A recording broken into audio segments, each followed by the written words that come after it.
y es una serie que vamos a tratar de analizar claramente y contestar algunas preguntas muy importantes, como ¿a qué tiempo podríamos llamar bíblicamente el tiempo del fin? ¿Cuándo podríamos saber bíblicamente que la historia ha llegado al final de la humanidad?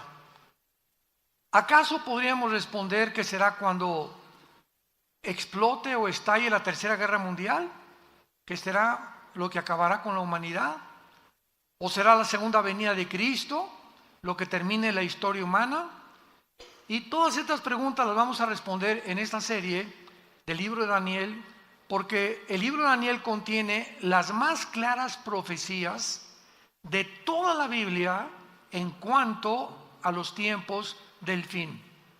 La conferencia anterior, esta es la segunda parte que compartí hace algunas horas, vimos claramente un panorama de todo el libro de Daniel y de las profecías de Daniel que culminan con el capítulo 12.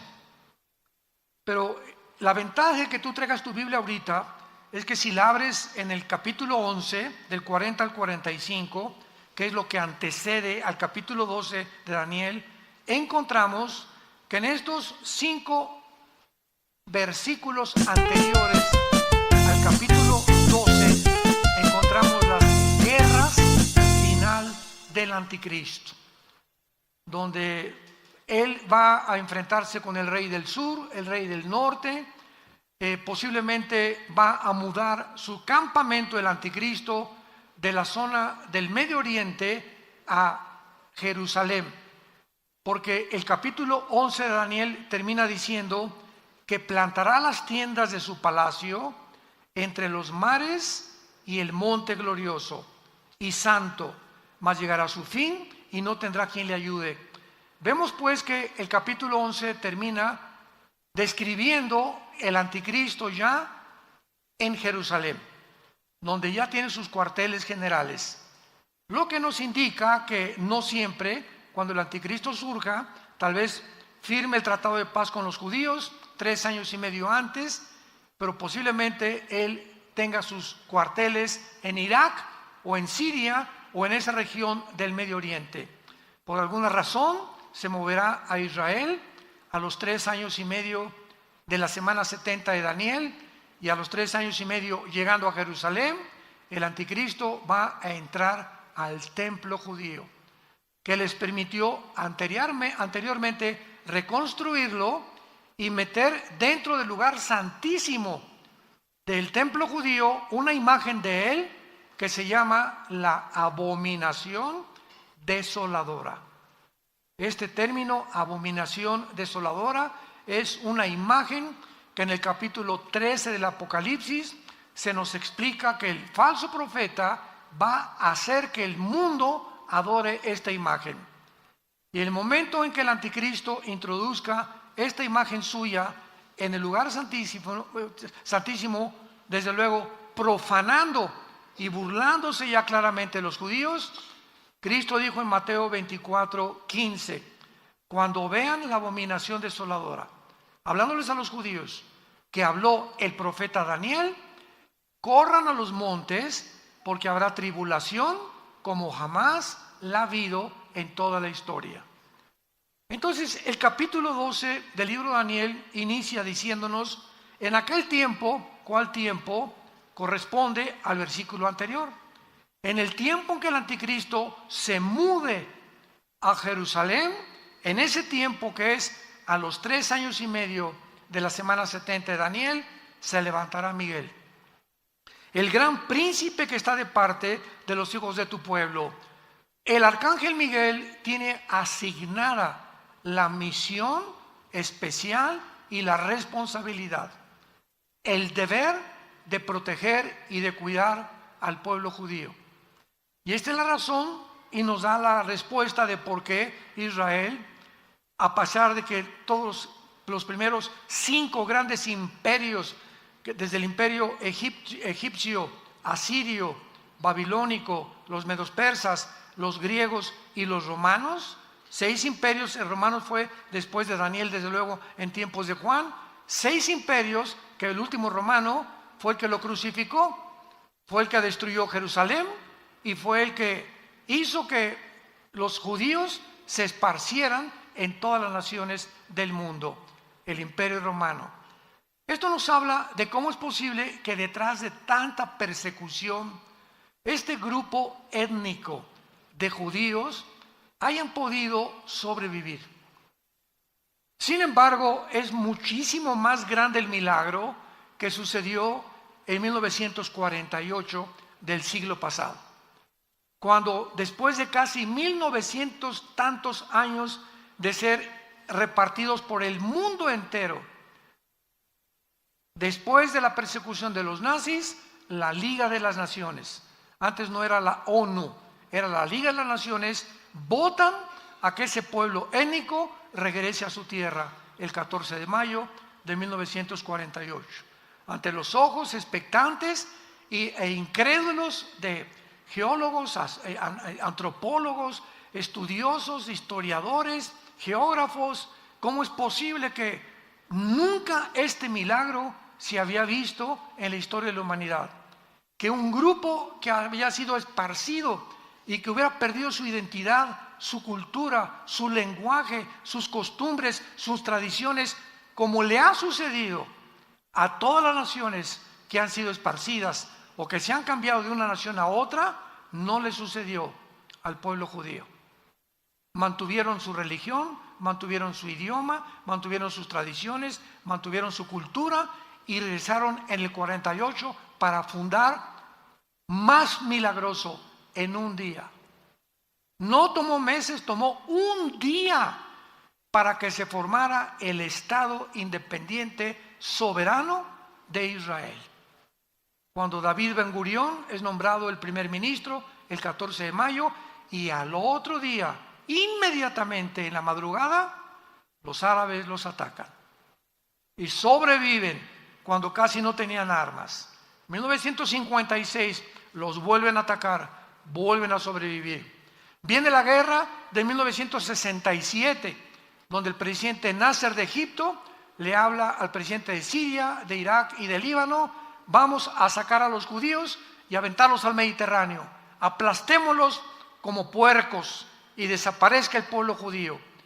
Y se juntan 5 naciones árabes para poder atacar a un pueblo que era superado 12 a la 15ª potencia de probabilidades que tenían los judíos de sobrevivir la guerra de junio de 1967, que se llamó la Guerra de los 6 días.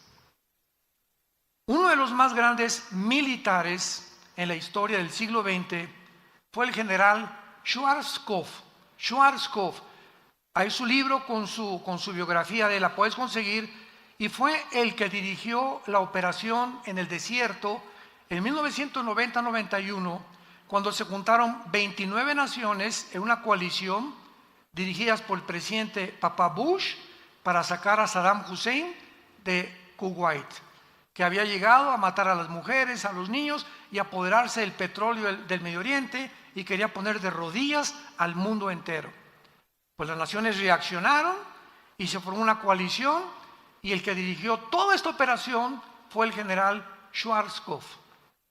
El general Schwarzkopf, cuando leí sus memorias hace algunos años, escribe lo siguiente: yo estudié en West Point, la mejor academia militar en Estados Unidos, y estudiamos las guerras del Peloponeso, las de Napoleón Bonaparte, de Carlomagno, los increíbles avances de Alejandro el Magno, que en casi 10 años conquista todo el Medio Oriente y parte de Europa y África, y todo Gengis Khan, y nunca en la historia de la milicia, escribe el general Schwarzkopf, había habido una guerra tan milagrosa, donde no tenían 0 probabilidades de sobrevivir, como la guerra de los 6 días.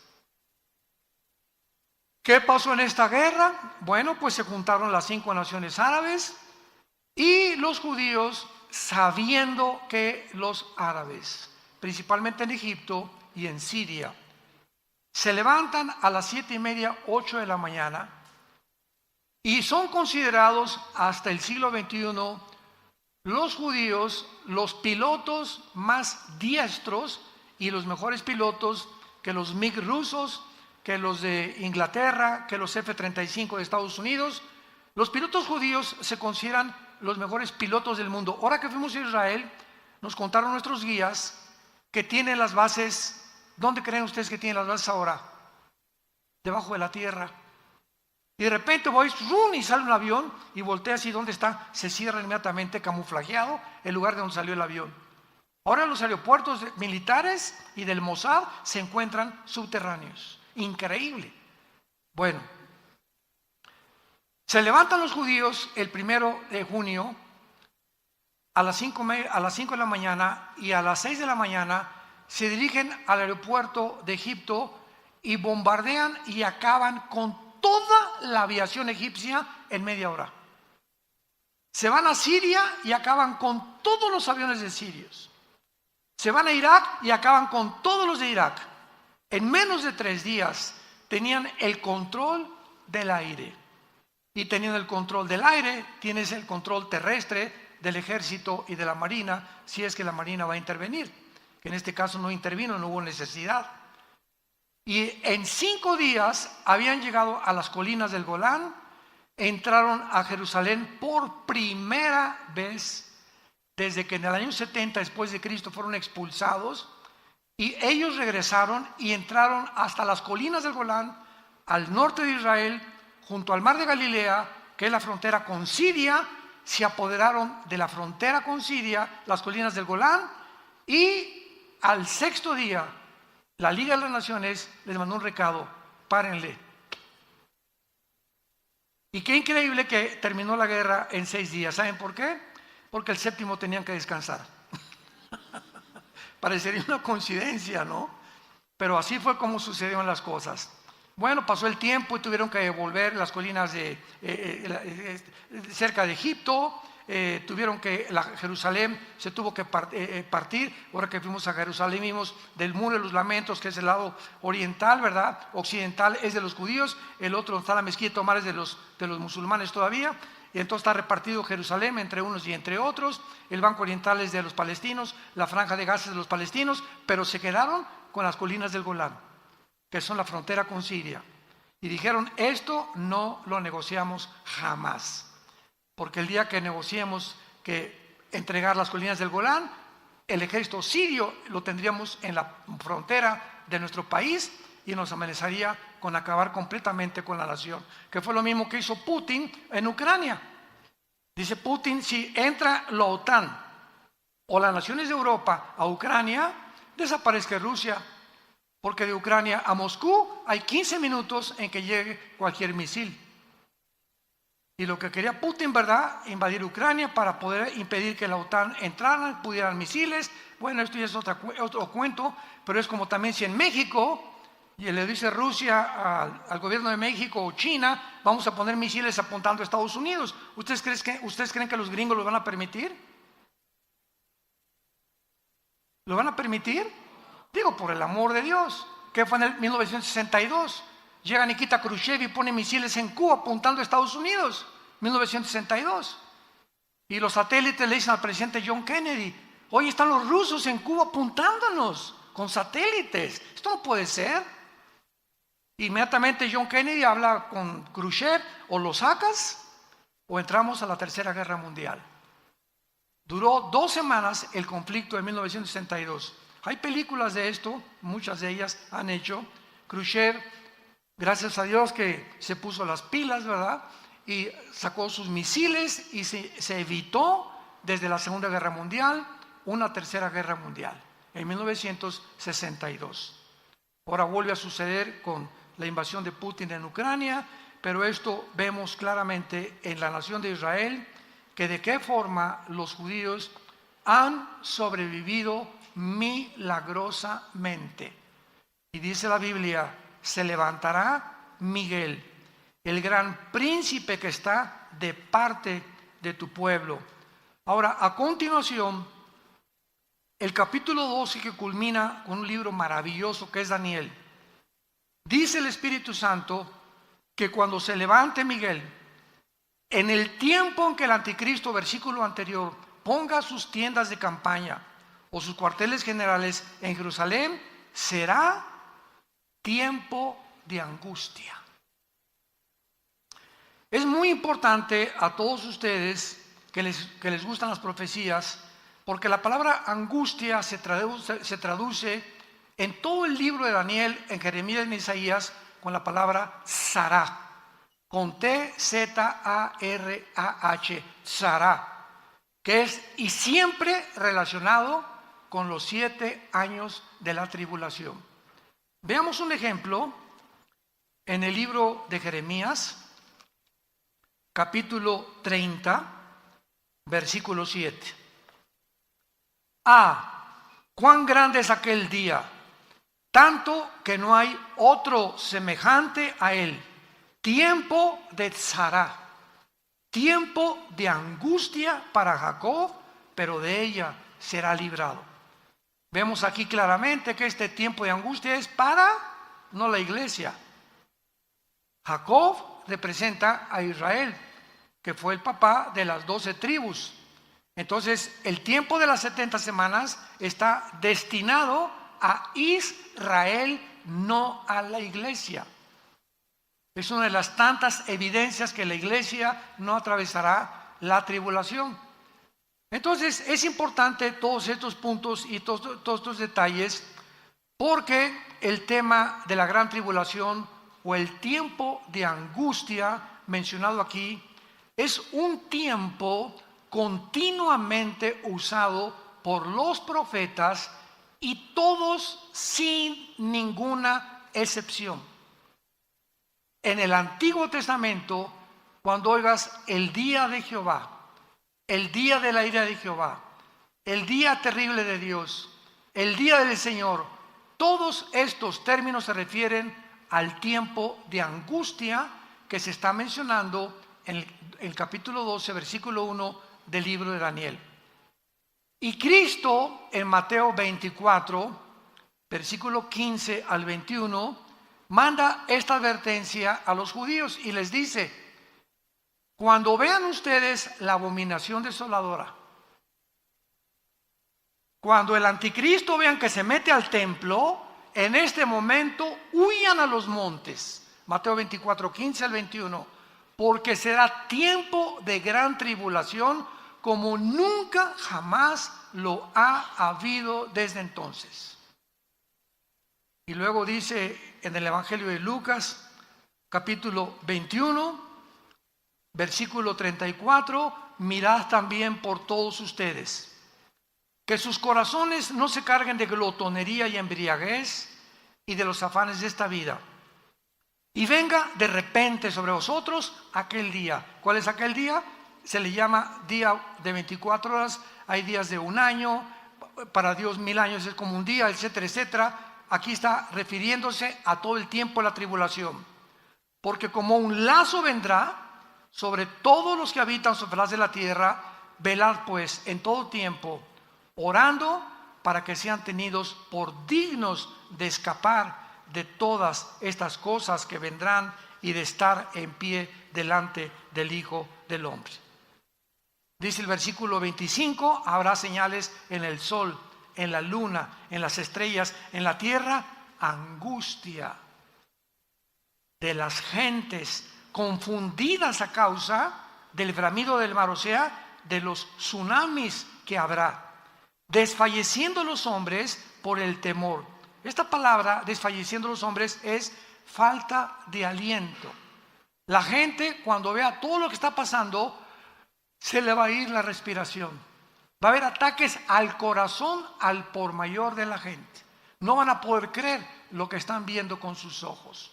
Desfalleciendo los hombres por el temor y la expectación de las cosas que vendrán sobre la tierra, porque las potencias de los cielos serán conmovidas.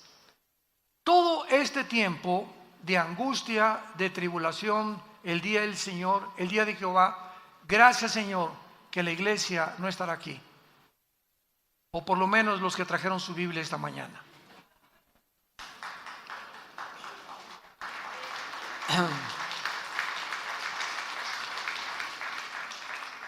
Ahora es interesante que desde el Antiguo Testamento, por ejemplo en el libro de Deuteronomio, capítulo 4, versículo 30, se profetizó esta angustia y este tiempo para Israel. Y dice, cuando estuvieran en angustia, la misma palabra, Sará, que se usa en Daniel 12:1. Cuando venga este tiempo de angustia, que no era tan claro cuando escribió Deuteronomio, y te alcanzaren todas estas cosas, sí en los postreros días.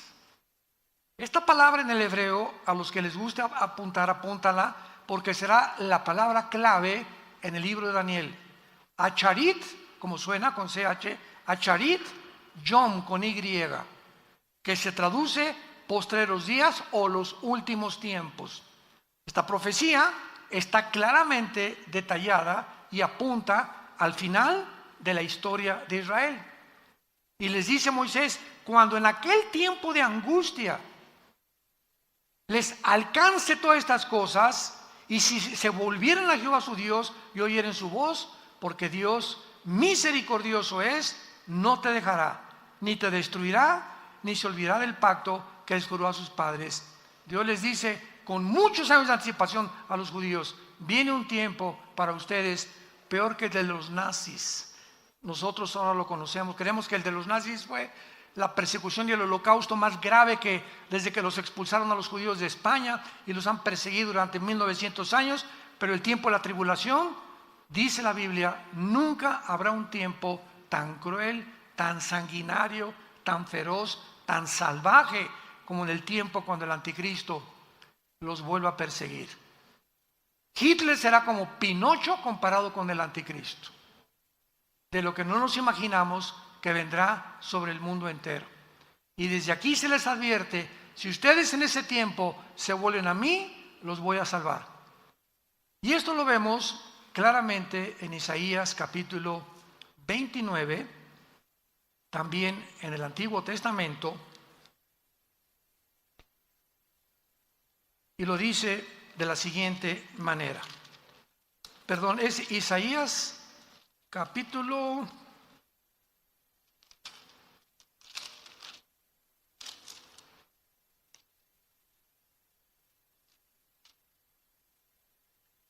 Bueno, está en Isaías hoy también el versículo a la mano, que Dios va a esconder en un lugar especial al remanente, porque habrá un remanente nada más, o sea, un pequeño grupo de judíos que se van a salvar. Todos los demás judíos, igual que los gentiles en esta época, se van a condenar. Los que no hayan puesto su esperanza en el Hijo de Dios. Y vemos nosotros claramente también aquí, ¿verdad?, que entonces todos estos pasajes que hablan de la tribulación también se mencionan en el Nuevo Testamento.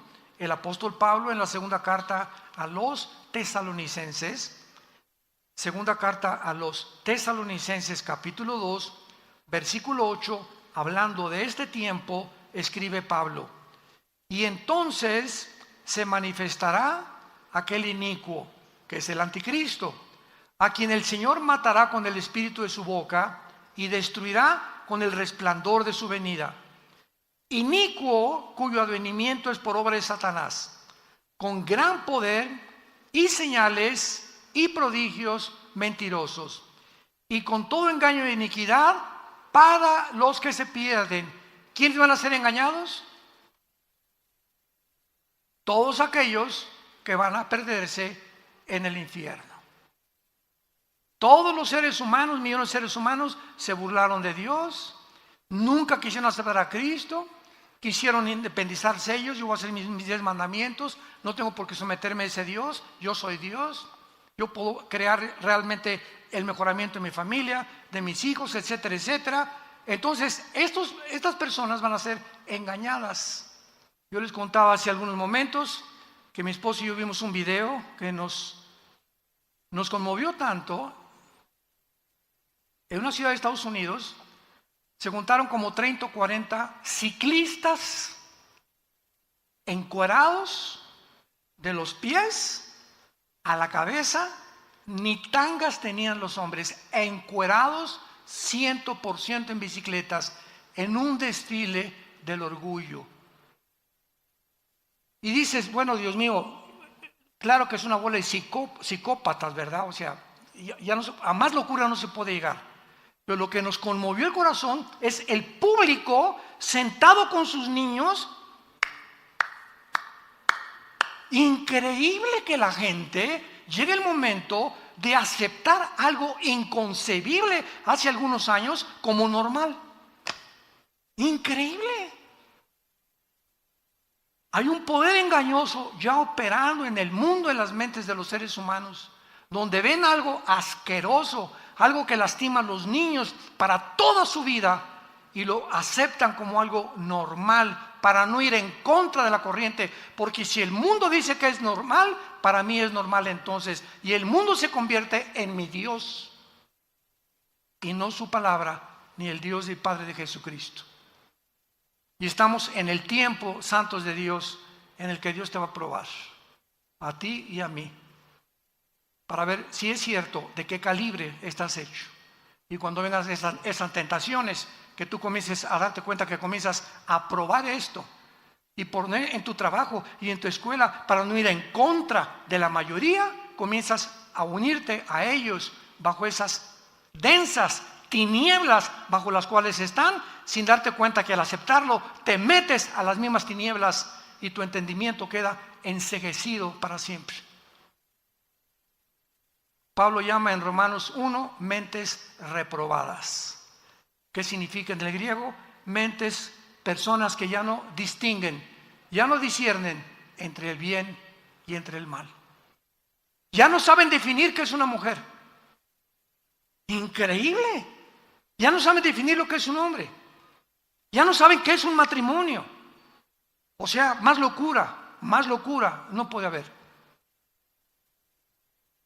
Cuando ya perdemos la razón, la conciencia, la lógica, el sentido elemental, y donde ya comenzamos a pensar cosas que la energía satánica está operando en el mundo entero.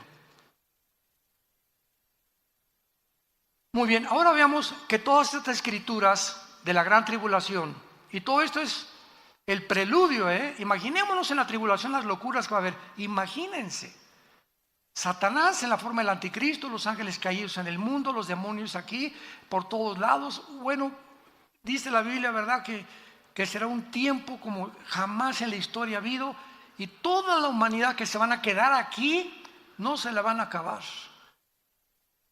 Y todo esto es una preparación, porque antes de que Satanás lleve a cabo y ponga en práctica un sistema satánico, antes la humanidad tiene que estar preparada para acabar aceptando lo que no es aceptado como si fuera verdad.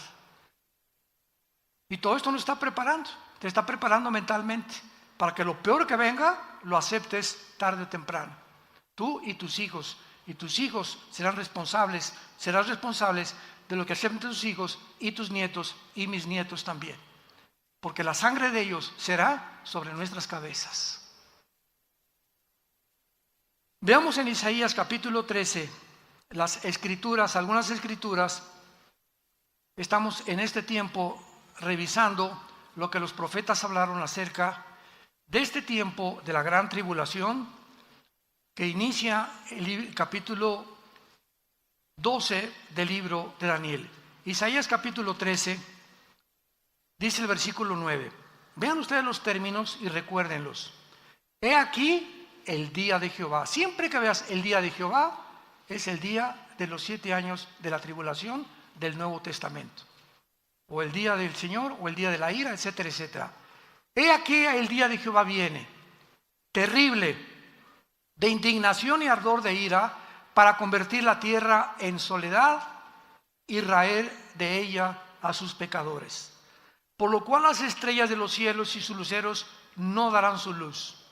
El sol se oscurecerá al nacer y la luna no dará su resplandor. Y castigaré al mundo por su maldad, dice el Señor, y a los impíos por su iniquidad, y haré que cese la arrogancia de los soberbios y abatiré la altivez de los fuertes. Me paro aquí. ¿Por qué Dios escoge un pecado en particular para atacar y condenar ese pecado en el tiempo de la tribulación? Y el pecado que Él escoge es la soberbia. ¿Cómo puede el señor Klaus Schwab, presidente del Foro Económico Mundial, haber declarado en Davos que van a inventar una Biblia con inteligencia artificial para borrar nuestra Biblia? Va a salir la Biblia gay a finales de este año, eliminando todos los pasajes que hablan de la homosexualidad. ¿Cómo puede el consejero de Klaus Schwab, director del Foro Económico Mundial, Noah Harari, un judío, decir esto? La Biblia no es un mito, Cristo nunca vino al mundo, no existe, seremos dioses. La tecnología y la genética nos ayudarán a crear, escuchen estas palabras, una super raza humana. Digo, esto es lógico porque desde hace cuánto que se promulgó la teoría de la evolución, más de un siglo, por Carlos Darwin. Y si llegamos a la conclusión, al aceptar la teoría de la evolución, que somos amibas, que no hay un creador, que todo es un accidente, y que entonces lo único que necesitamos es un mejoramiento evolutivo, y hemos llegado ahora con la ciencia y la tecnología, nos van a ayudar a evolucionar a un nivel superior, pues es lógico que habiendo creído una mentira, dé paso a otra mentira y la mentira a otra y otra, y se vuelve una torre de Babel, hasta que inunda el mundo entero de mentiras. Y la humanidad llega al siglo XXI a creerlo, que podemos mejorar la raza con la genética y la tecnología moderna. A esto hemos llegado, iglesia y familia de Jesucristo. Abatiré la altivez de los fuertes. ¡Qué soberbia! Le creyeron la mentira de Satanás a Eva en el huerto del Edén. ¿Cuál fue la primera mentira que lanzó Satanás? Serán como dioses. No necesitas leyes, no necesitas a nadie, tú eres Dios. Tú puedes ser el jefe de tu familia sin consultar a Dios. Tú puedes saber educar a tu esposa y a tu esposo. Ustedes pueden saber educar a sus hijos sin la ayuda de Dios. Pueden gobernar sin la ayuda de Dios. Pueden penetrar en las profundidades de la ciencia y los secretos de la ciencia que están saliendo ahorita, y una vez que los descubrimos se vuelven en monstruos contra nosotros, y la ciencia nos ayuda a crear monstruos, una raza híbrida. ¿Qué es lo que están haciendo y lo que están formando? Y entonces la ciencia deja de ser ciencia y se convierte en ciencia ficción. Porque lo que es ciencia ficción, eso no es ciencia. Si algún ginecólogo, algún genetista, algún biólogo me llega a decir con sus credenciales y sus doctorados que se puede crear una raza superior, ¿verdad? Le digo, ¿de cuál fumaste, compadre? Ni siquiera un viaje del LSD que hicieron los Beatles puede afectar la mente tanto como estos locos. ¿De dónde pueden ellos llegar a creer eso? Que el hombre no es hombre, es mujer, y que la mujer se puede hacer hombre y el hombre se puede hacer mujer, y que ya no hay géneros. Esto ya no hay palabras para describirlo. Dice el versículo 13, porque haré estremecer los cielos y la tierra se moverá de su lugar en la indignación de Jehová de los ejércitos y en el día del ardor de su ira. ¿Cuándo será esto? En los tiempos de la tribulación. Y se levantará Miguel. En ese tiempo Miguel agarra todo el ejército listo para enfrentarse con los ángeles y Satanás. Apocalipsis capítulo 2. Y vendrá una guerra cósmica en el cielo, mientras aquí abajo hay una guerra en el mundo queriendo todos huir de Dios. Veamos otro pasaje de las Escrituras en Isaías 24. Esto está increíble. Isaías 24.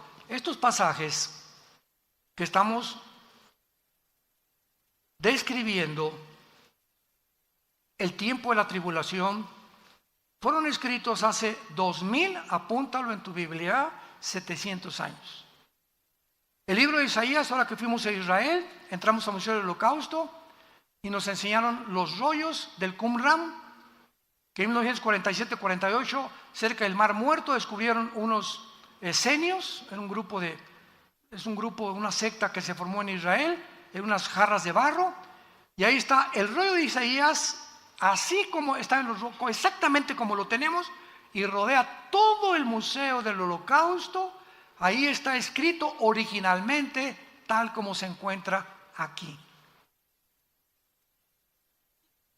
Documentos de la Ilíada, de la Odisea, de cualquier escritor que tú me has dicho, de Platón, de la República de Platón, de Sócrates, de Demóstenes, de Zenón, de cualquier filósofo o escritor que tú me quieras mencionar, no existen más documentos originales que los que tiene la Biblia.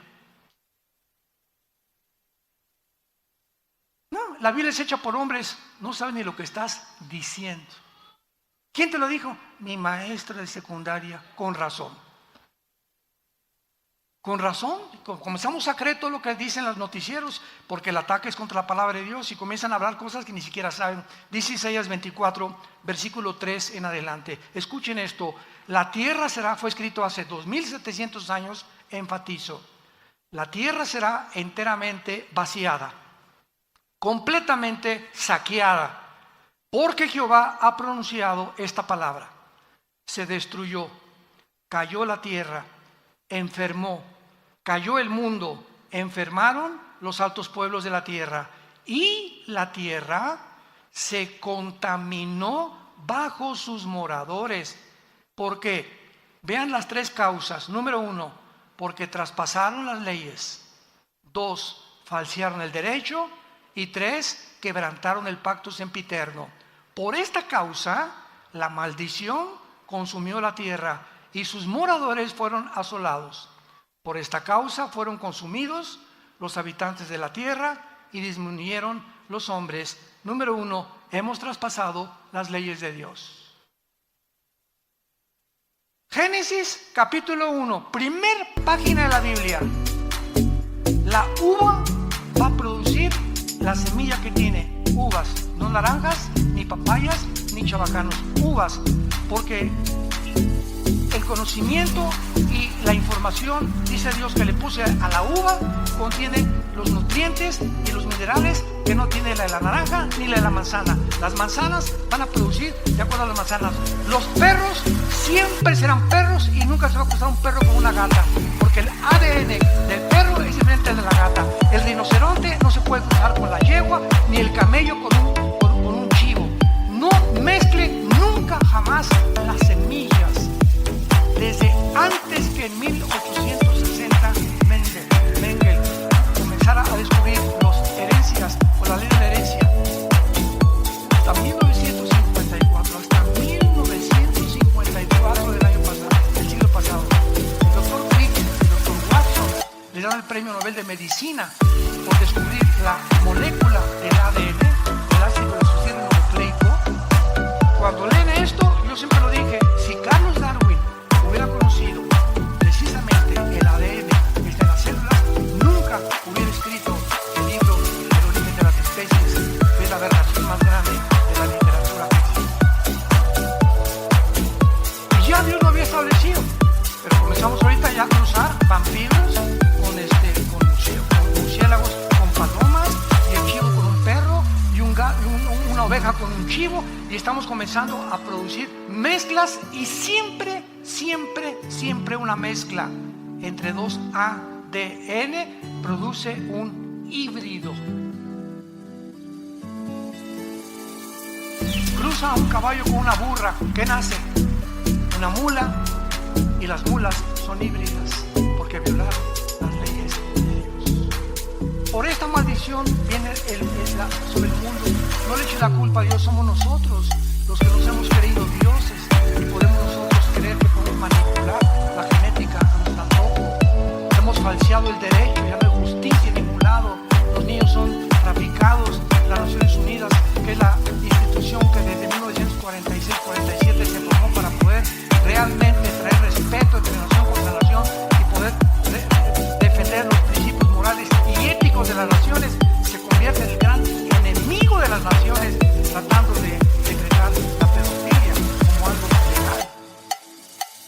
falseado el derecho y hemos quebrantado el pacto sempiterno. ¿Cuál es el matrimonio? ¿Cuál es la institución más santa, más sagrada que existe en la Biblia? El matrimonio. No hay institución más santa y más sagrada que el matrimonio, porque es el vínculo y el bastión de toda sociedad. Las naciones están formadas por familias, y cuando la familia es destruida, y cuando ya son dos hombres y dos mujeres, los padres de los niños, es cuando decimos que hemos quebrantado, nos hemos vuelto locos de creer que puede funcionar. Y finalmente les doy una estadística que les va a poner los pelos de punta, y es la siguiente. No lo dice la Biblia, lo dice los doctores de psiquiatría y psicología en Los Ángeles, California y en Nueva York. Escuchen esto. El 65% de las personas que se han hecho operaciones de cirugía para cambiarse de sexo o los transgénero se han acabado suicidando. El 65% de un ser humano que cree que no es lo que Dios lo creó, porque si tengo el cromosoma Y, soy varón.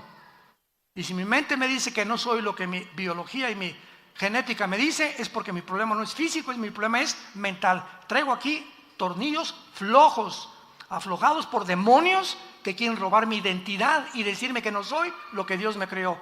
Y ese cambio entre mi mente y la genética hacen que se vuelva produzca una chispa en mi cerebro y en mis neuronas que me acaban finalmente volviendo loco para quitarme la vida. Porque acabas sabiendo que ya no sabes ni lo que eres. 65% de los transgéneros se quitan la vida. Vivimos un mundo cruel, un mundo ciego, un mundo en tinieblas, donde la luz está aquí en la palabra de Dios. Porque de tal manera amó Dios al mundo que ha dado a su Hijo unigénito, para que cualquiera de ustedes que en Él crea no se pierda, mas tenga la vida eterna. Mas Dios muestra su amor para con nosotros en que siendo aún pecadores, Cristo murió por nosotros. Despreciado y desechado entre los hombres, varón de dolores, experimentado en quebranto. Como que escondimos de Él el rostro, fue menospreciado y no lo estimamos. Le pusieron espinas en la cabeza y clavos en los pies. Y a los 3 días abrió la tumba para decirnos: yo soy la resurrección y la vida. Tu vida no va a acabar en la tumba, ni cuando te cremen. Tu vida después de la tumba sigue continuando, y solamente hay 2 lugares: te reunirás conmigo o te condenarás eternamente. Y nunca digas que yo te condené. Como decíamos ahora que estábamos en Israel, decía el guía: si alguno nos bajamos del camión a un Belén, por ejemplo, y ahí está la hermana Chole comprando y el camión se fue, nunca diga: la dejamos, ella se quiso quedar. No me echen la culpa, dijo el guía. Y así es Dios, como dijo una viejita un día: Dios no manda a nadie al infierno, porque es un Dios bondadoso y misericordioso. Le dije: amén, amén, amén. Ellos se van solitos. Dios no manda a nadie a la condenación. Para eso mandó a su Hijo. Él no quiere que te pierdas, quiere salvar tu familia, tu matrimonio.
obedecer el evangelio de su gracia.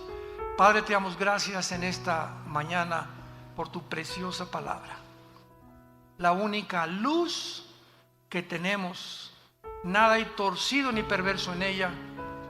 Toda ella es recta al que entiende y razonables a los que han alcanzado la sabiduría. Aún en nuestra vejez estaremos fuertes y vigorosos y daremos fruto para anunciar que tú eres la fortaleza de nuestra vida. Y aun cuando los muchachos corren y se cansan, los que esperamos en ti tendremos alas y nuevas fuerzas como el águila, simplemente porque obedecemos y hemos creído que tu palabra es verdad.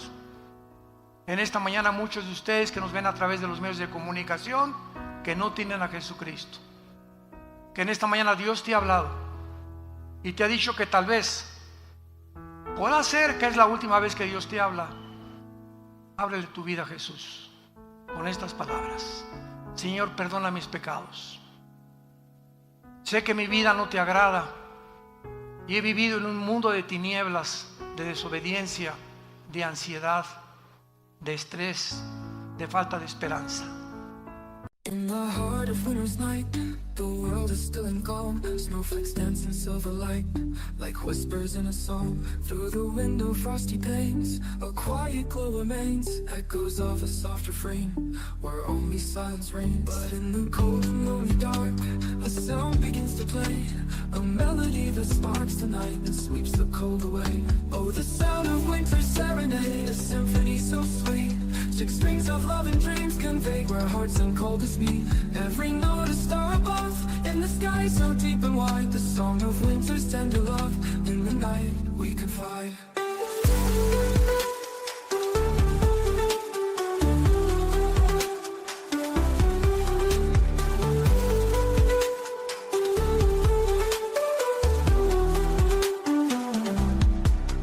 Hands upon the old guitar, fingers soft and warm, playing through the quiet stars, a shelter.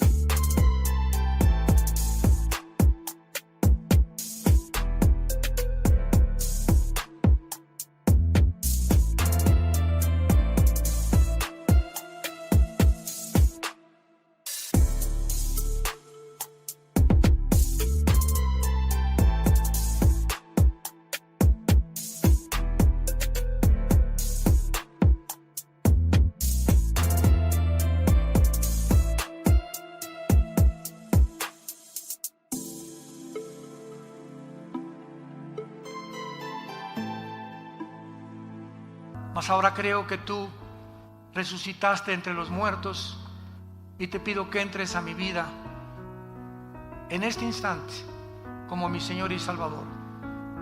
Creo que con tu sangre en la cruz pagaste toda la cuenta de todos mis pecados y nunca tendré suficientes palabras para decirte gracias. Gracias por tan grande salvación. En el nombre de Jesús. Amén. Dios bendiga su palabra. Los cielos y la tierra pasarán, pero mi palabra permanecerá.